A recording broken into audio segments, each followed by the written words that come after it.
All right, welcome back in. Week 2 is done, and it should be a shorter episode, but I want to just go over the week 2 like recap. Want to look at just like overall the betting, what went good, what went bad. This is the worst week of betting you could probably ever have. Again, there's weeks where you're gonna be rolling in dough, you're on fire, and then there's weeks you're cold. And I knew this right as I was making my picks. I remember I took 2 picks out. I said, you know what? I'm gonna take 2 picks out, and they both were winners. Of course, I was the Steelers under, and then the Packers, and I was too scared to bet Malik Willis for decent reason. But I knew that number looked weird. I knew that everyone's betting on the Colts, and I felt like I should have took that game and I didn't. So my record this week was 2-8. That's about the worst you can get. I was 1 for 3 on props. The only bets I hit this week. Oh my gosh, hold on. Oh my gosh. All right, no more dying. The best bet that I thought I had was Steelers -2.5. I thought that was easy money. I was like, Bo Nix coming against this defense. I should have. I think we're gonna look more at Steelers unders from now on because I think that team is Iowa football. In terms of we're gonna hold you to 0 points and we're gonna score 3 points, so that means we win. But the other one I had was Eagles under 46.5, and honestly, I got lucky with that one. Well, actually, I want to take that back because Saquon should have caught that ball. This game should have been over, and it should have been under easy. But Saquon decided to be a dingus and drop the ball. So with that being said, again, look, Cowboys got bombed. I was really confident in them. I don't know what happened there. I would have never saw that coming. Lions get lost, and again, look, for all of my Lions fans that are here, I want you to look at this. This is how weird the NFL is. One Lions game. Okay, so if you look at the box score of this game, we're gonna do a team A, team B here. All right, team stats. Here we go. So if I told you team A, if there's a team that had double the passing yards, double the total yards, 2.5 times the passing yards, double the rushing yards, more yards per play, almost double the first downs, more efficient on third down, went 3 for 5 on fourth downs, ran almost double the plays, allowed no sacks, had 2 punts to their 5, and had TOP. You would say that team won by 40. That was the Lions losing this Sunday to the Tampa Bay Bucks. That was a weird game.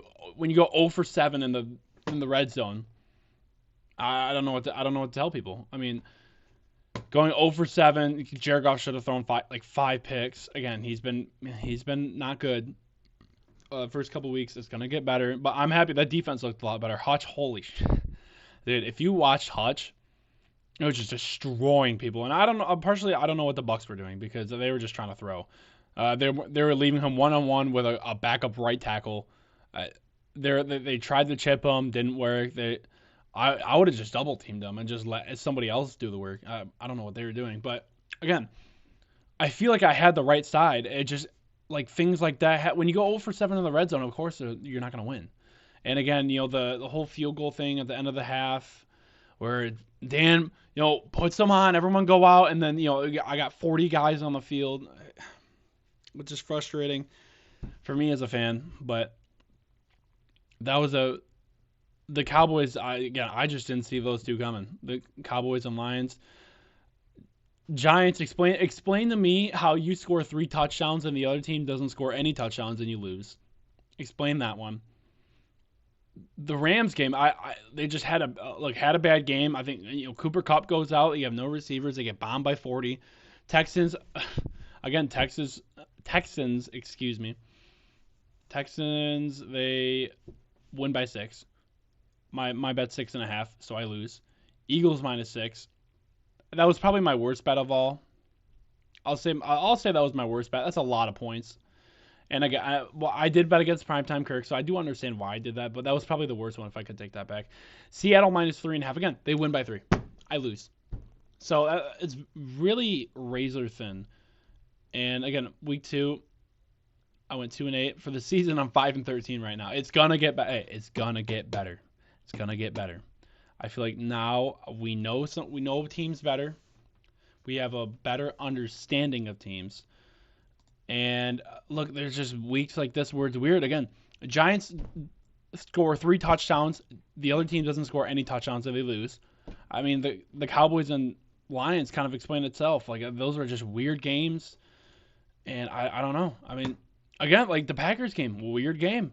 They have no QB. They have a QB with no arms, and they win. Like I don't know how they do this. Um, I want to do some look aheads because I this week I was looking at the all the bets, and I like it. I like this card a lot more than last week. I feel like I want to kind of get back to the betting close spreads, betting underdogs at home who need wins.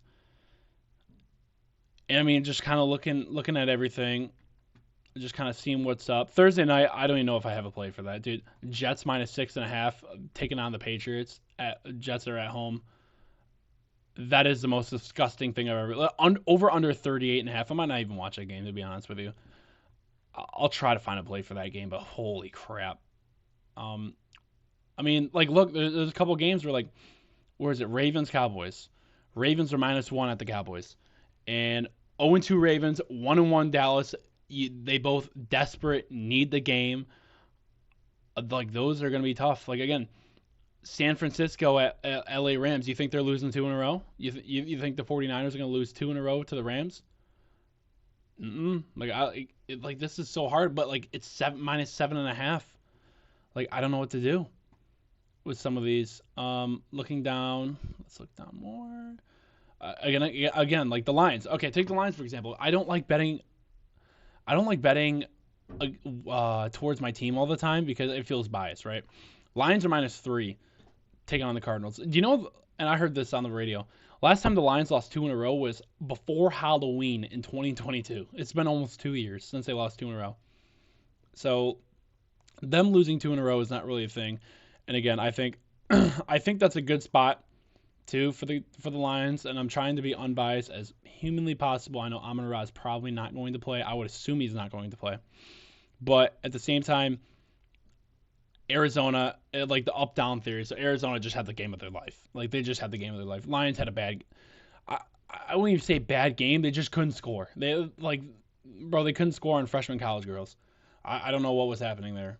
But with that being said, I mean like 60% of the bets make up 70% of the money on the Cardinals. So kind of lean Lions there, just strictly because that's very non-public side is the Lions. And I mean, in a dome, which is nice. Also, something I will look at for sure too is here we go. This is the ugly game of the week, and I will be taking the under on this. I can just tell you that right now. Packers at Titans. Titans -2.5, and that is a ugly ass line right there. And for me, I'm taking the Titans again. I feel like for a week, maybe 2 weeks, you can string together a Malik Willis thing, but eventually people are going to catch on. I think Titans got a good defense. I think the Packers also got a good defense. Over/under is 36.5. I'm just letting you know right now. I'm just going to be taking that under eventually. And again, 50% of the money on Green Bay make up 65% of the bets on Green Bay. So with that being said, like we're probably going to be moving towards the Titans. And again, that's like the ugly dog crap that you look for. So, I mean, looking at again like Philly at Saints. Saints are -2.5. I got no idea what to do with that line. I believe yesterday that line was Eagles -2.5 because before the Falcons game. This is on Tuesday. And everyone's betting on New Orleans. It's just weird. So. It's been a weird couple weeks. If you would have told me that the Saints and the Vikings were the only 2-0 teams in the NFC, I would have told you you're stupid. If you would have told me the Ravens started 0-2, I would have also told you you were stupid. So, look, it's been a weird week. We're gonna get back on track. I will get better on the props because I've been butt cheeks on the props. So I've been getting boomed. My bank account has been getting boomed on those props, and it's not it's not looking good there. So, look. With that being said, there's kind of the recap. Falcons did win again. Saquon, thank you for the win. With that being said, though, I still think the Falcons are a good team. Again, like let's talk about it real quick. Kirk Cousins plays like pretty, I would say, below average the whole game until the last drive. He's got like a minute 20 left. Makes 4 throws on a frozen rope, and all of a sudden they're at the 4-yard line, and then they just score. Like if we could just run that type of offense every damn game for Kirk Cousins, this guy would be undefeated. And again, it's the Bijan show for the Falcons here, which I like for fantasy because I have Bijan in both of my leagues. But that being said, this is kind of the recap. And actually, I want to bring up one more thing. Lamar, what are we doing? Lamar, what are we doing? I didn't expect them to start 0-2. I'm just being honest with you. I wonder how many passing yards did he have? 247 with a touchdown and interception. Yeah, that's just a lot of unpredictable stuff. You really expected the Raiders to beat the Ravens? Like who expects that? And it's just such a weird league. It is such a weird league. Like you have no idea what's gonna happen every single week. It's so close. Again, like literally the reason why the Lions lost because Dan Campbell decided to throw out the whole freaking special teams unit on with 4 seconds left when we were trying to spike the ball. So, well, there's kind of the recap for you. I will give you the Thursday night lean. Holy crap, though, that is such an ugly game. I don't think you should bet that at all. But with that being said, appreciate you guys staying on. Again, Beating Bookies Podcast at gmail.com. Follow the Instagram, follow the TikTok, all that stuff like that. So with that being said, y'all have a good one. All right, it will get better, I promise.